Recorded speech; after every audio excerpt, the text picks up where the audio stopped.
Bismillah, assalamualaikum warahmatullahi wabarakatuh. Kami dari kelompok 2 izinkan kami memperkenalkan diri terlebih dahulu.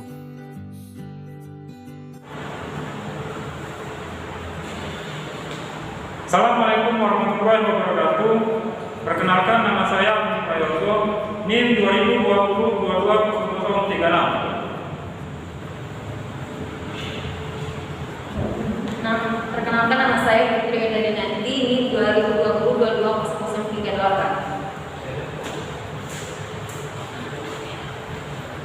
Perkenalkan, nama saya Sarul Muhammad, NIM 2020-22-0038. Perkenalkan, nama saya Rian Tanasi, NIM 2020-22-0032. Kami ucapkan terima kasih kepada dosen pengampu kita, Ibu Mariani SEMSI, yang sudah mempersilahkan kami untuk mempresentasikan. Dan saya ucapkan terima kasih kepada teman-teman semua yang sudah meluangkan waktunya untuk menonton video ini. Di sini kami ingin menjelaskan tentang tinjauan pemrosesan transaksi dan sistem, Internship Resource Planning, sistem dan teknik dokumentasi. Berikut penjelasan dari kami.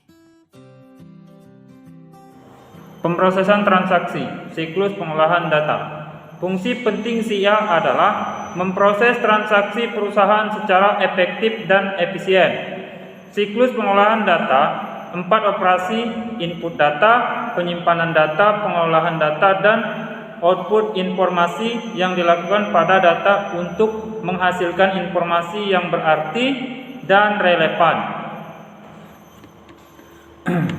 Berikut ini siklus pengolahan data: penyimpanan data, input data, pengolahan data, output informasi.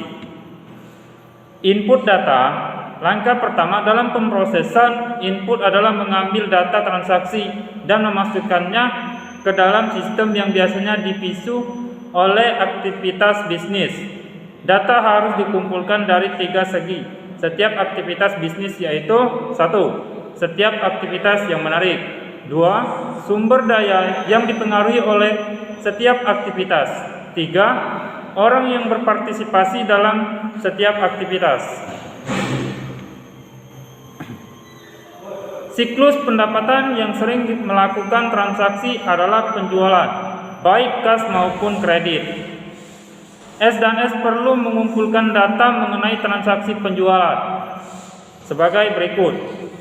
1. Waktu dan tanggal penjualan. 2. Karyawan yang membuat penjualan dan petugas pemeriksaan yang memproses penjualan. 3. Register pemeriksaan tempat penjualan diproses. 4. Barang yang terjual. 5. Kuantitas setiap barang yang terjual.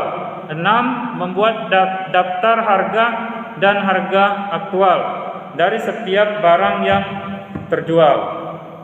7. Total jumlah penjualan. 8. Instruksi pengiriman. Dan 9. Untuk penjualan kredit, nama pelanggan, tagihan untuk pelanggan, dan alamat pengiriman. Penyimpanan data. Data perusahaan merupakan sumber daya yang paling penting. 1. Buku besar umum atau General Ledger. Buku besar yang berisi ringkasan level data untuk setiap akun aktiva, kewajiban, ekuitas, pendapatan, dan beban organisasi. Buku besar pembantu. Buku besar yang digunakan untuk mencatat data secara detail untuk akun buku besar umum dengan banyak sub akun terpisah, seperti piutang, persediaan, dan utang usaha. Akun kontrol, sebuah titel yang diberikan pada akun buku besar umum yang meringkas total jumlah yang tercatat dalam buku besar pembantu. Contoh akun kontrol piutang dalam buku besar secara mempresentasikan total jumlah utang semua pelanggan. Saldo dalam buku besar pembantu piutang mengidentifikasikan jumlah utang berdasarkan tiap-tiap pelanggan tertentu. Selanjutnya teknik pengodaan. Pengodaan atau coding, penetapan sistematis dari angka atau huruf pada item untuk mengklasifikasi dan mengatur item-item tersebut. Berikut ini merupakan beberapa teknik pengodaan, yaitu kode urutan. Item yang diberi nomor secara berurutan untuk akun semua item. Setiap item yang hilang menyebabkan perbedaan dalam urutan numerik. Contoh cek yang dinomori sebelumnya, faktur dan pesanan pembelian. 2. Kode blok. Blok angka dicadangkan untuk kategori data tertentu. 3. Kode grup. 2 atau lebih subgrup dari digit yang digunakan untuk kode item seringkali digunakan dalam kaitannya dengan kode blok. 4. Kode mnemonik. Huruf dan angka yang diselingi untuk mengidentifikasi item. Kode mnemonik berasal dari deskripsi item dan biasanya mudah untuk dihafal.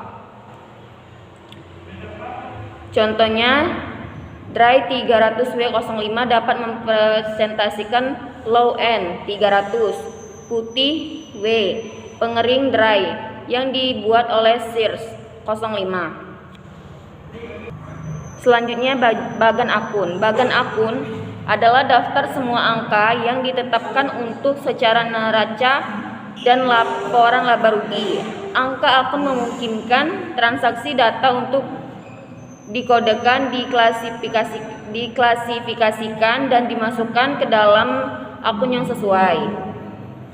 Bagan akun juga memudahkan laporan keuangan dan laporan persiapan. Berikut ini tabel menunjukkan bagan akun Aston yang dikembangkan untuk SNS. Seperti gambar di samping adalah contoh bagan akun. Selanjutnya adalah jurnal. Jurnal umum adalah jurnal yang digunakan untuk mencatat transaksi yang sering atau rutin seperti. Selanjutnya adalah pengolahan data. 4 jenis aktivitas pengolahan data yang berbeda yang disebut sebagai CRUD adalah sebagai berikut. 1. Membuat atau creating record data baru seperti menambahkan data karyawan yang baru diperkerjakan ke database penggajian. 2. Membaca atau reading, mengambil atau melihat data yang sudah ada. 3. Memperbarui atau updating data yang tersimpan sebelumnya. 4. Menghapus atau deleting data, seperti membersihkan file induk vendor untuk semua vendor dalam perusahaan yang tidak lagi melakukan bisnis dengan perusahaan. Seperti contoh di samping adalah contoh dalam aktivitas memperbarui atau updating. Oke, selanjutnya ERP. Apa itu sistem ERP? Pengertian, fungsi dan jenis. ERP itu adalah singkatan dari Enterprise Resource Planning, atau sistem ini lazim diterapkan untuk perencanaan mengenai berbagai hal dalam perusahaan seperti keuangan, logistik, sumber daya manusia, perencanaan waktu, pengajian, dan yang lainnya. Fungsi dari sistem ERP itu ada 4. Yang pertama itu pemantauan lebih mudah. Kemudian yang kedua integrasi. Kemudian yang ketiga otomatis. Dan yang keempat perencanaan. Dan ada juga jenis sistem ERP. Itu ada 3 sistemnya. Yang ke satu SAP Business One. Yang kedua Odoo ERP. Yang ketiga NetSuite ERP. Selanjutnya tentang penjelasan sistem teknik dokumentasi.